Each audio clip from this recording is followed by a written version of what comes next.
Marami nga ang sobrang natutuwa kay Lotlot de Leon dahil alam nila na isa siya sa naging sandigan ng kanyang mga kapatid na sila Ian, Matet, Kenneth, and Kiko. Makikita rin sa mga shows pagka in-research mo mga throwback ay tila si Lotlot talaga ang naging mga parang nanay sa kanyang mga kapatid. Lalo na nang ibinahagi ni Lotlot noong wake ni Nora Honor na 8 years bago bumalik si Nora Honor sa Pilipinas. Naiwan sa kanya ang responsibilidad ng kanyang mga kapatid.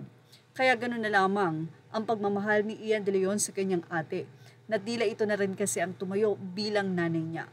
But anyway, inaalala nga ngayon ni Lotlot de Leon ang kabutihan ng kanyang ina na si Nora, kung paano patotohanan sa mga netizen kung gaano ito ka-generous at mapagmahal na ina. Mula sa kanyang Instagram post, ibinahagi ni Lotlot de Leon na nagkaroon nga siya diba before ng show na Lotlot and Friends, kung saan mismong ang ina niyang si Nora Honor ang nag-produce ng nasabing show na ito na mapapanood sa RPN9. Narito ang kanyang naging caption. I remember this so well. Mom called for a meeting at our then house at Jacksonville, Green Hills, kasi gusto niyang mag-produce ng teen variety show for RPN9.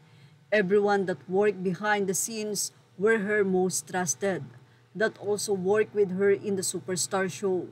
Mom was the one who conceptualized all of this, including the name Lotlot and Friends.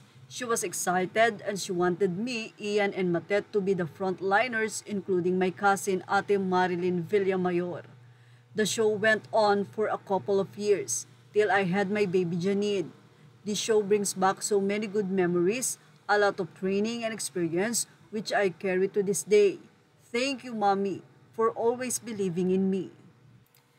Speaking of Marilyn Villamayor, maraming nagtatanong kung bakit nga ba walang kamag-anak na tila nagpunta sa wake ng nasabi nga pong Superstar. Well, si Marilyn Villamayor po ay pamangkin ni Nora Honor at isa din siya sa magandang boses na mayroon dito sa Philippine showbiz industry. Kamusta na nga ba si Marilyn? Si Marilyn ay nasa US na at isa siyang nurse at mukhang napakaganda ng kalagayan niya doon. Marami naman ang nagtanong kung nasaan na nga ba si Marilyn. Matapos ngang ibahagi ni Lotlot de Leon ang nasabi nga pong show na Lotlot and Friends at including kasama nga doon ang kanyang pinsan na si Marilyn.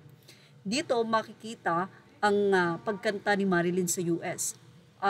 March po ito, posted ni Marilyn sa kanyang Instagram, December 2024, so last year, 24 weeks. Dito ay nag-comment pa sa kanya si Lotlot de Leon. At ayon kay Lotlot, you look like mommy or you sounds like mommy. Nag-reply naman si Marilyn at sinabi nito, I miss you pinsan. Say naman ni Lotlot, yes you do, love you, happy holidays, ate, miss you. Say naman ni Marilyn, happy holidays. Yes, mukhang hindi nga nakapunta si Marilyn sa nasabi nga wake ng Superstar na si Nora Honor. Pero mukhang maganda at maayos ang relasyon ng magpinsan at dito makikita na maayos na ang relasyon ni Nora at ng kanyang anak na si Lotlot dahil nga na-mention pa ni Lotlot na kaboses nga nito ang kanyang ina.